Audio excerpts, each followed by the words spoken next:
Hallelujah. प्रभु यीशु मसीह के सामर्थी नाम में आप सबको जय मसीह की। प्रभु का धन्यवाद आज के इस खूबसूरत दिन के लिए, जब परमेश्वर पिता को भाया कि परमेश्वर पिता के लोग उसके डरवैये, उसको खोजने वाले, उससे प्यार करने वाले उसकी खोज में लगे रहें। हम एकत्र हैं आज के दिन। परमेश्वर पिता का धन्यवाद इस खूबसूरत दिन के लिए। मैं एक बात आपसे शेयर करना मांग रहा हूं, एक बात जो परमेश्वर पिता ने मुझे बताई, बड़ी आशीष की है, बड़े आनंद के विषय की बात है। जानते क्या, इस बात को जो परमेश्वर पिता ने मुझे बताया, इसका शीर्षक मैं देता हूं इस प्रकार से, आज्ञा मानने के द्वारा बरकतें होती हैं।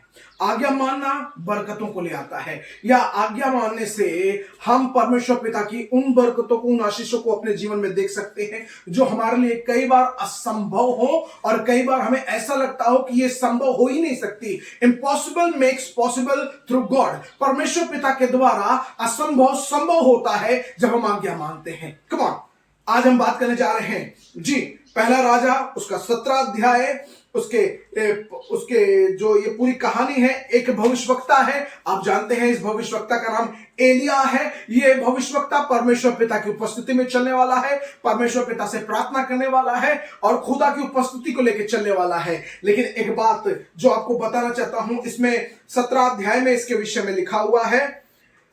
ये उस कहानी के विषय में है, आपने सुना होगा अकाल के दिनों के विषय में।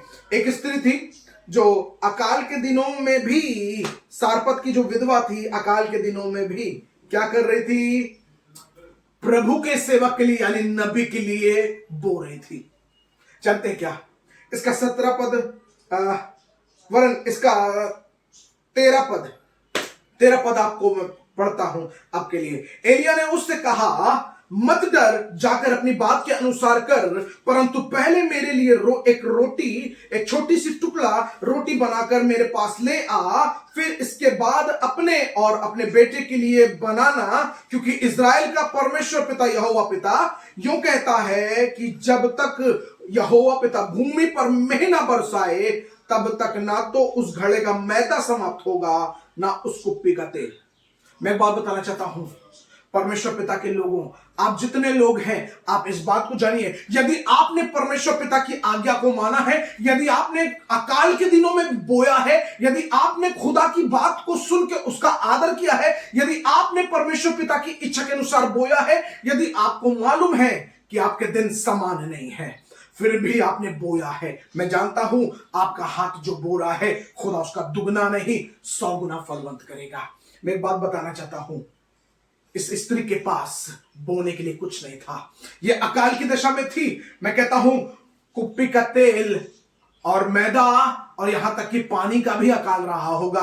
प्रभु के सेवक ने, नबी ने कहा, सुन, जा थोड़ा सा पानी लिया, और जाते वक्त पानी जब लाना तो एक टुकड़ा रोटी भी ले आना।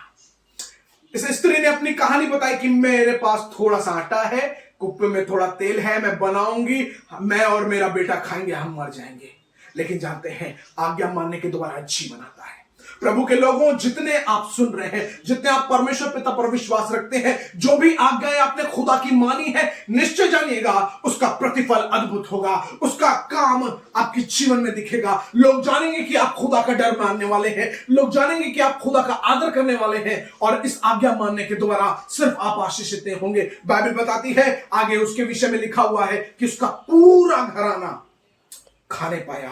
जानते हैं क्या, सिर्फ एक आज्ञा मानने से। प्रभु के लोगों, आज के इस रविवार के दिन मैं आपको उत्साहित करना मांगता हूं, इस संडे में, ये ब्लेसेड संडे बन जाए आपके लिए। आज्ञा मान के प्रभु के लिए बोना, आज्ञा मान के लिए प्रभु के लिए समय निकालना, आज्ञा मान के परमेश्वर पिता से प्रार्थना करना, आज्ञा मान के परमेश्वर पिता के लिए भलाई करना, आज्ञा मान के सेवकों की सुधि लेना, आज्ञा मान के लोगों की मदद और सहायता करना, आज्ञा मान के लोगों के लिए प्रार्थना करना। इसके द्वारा क्या होगा? तुम और तुम्हारा घराना आशीषित होंगे, तुम और तुम्हारा घराना फलवंत होंगे, तुम और तुम्हारा घराना खुदा के पीछे चलेंगे। May God bless you. प्रभु इस वचन के द्वारा आशीष दे। यदि आप इस वचन से आशीषित हुए, प्लीज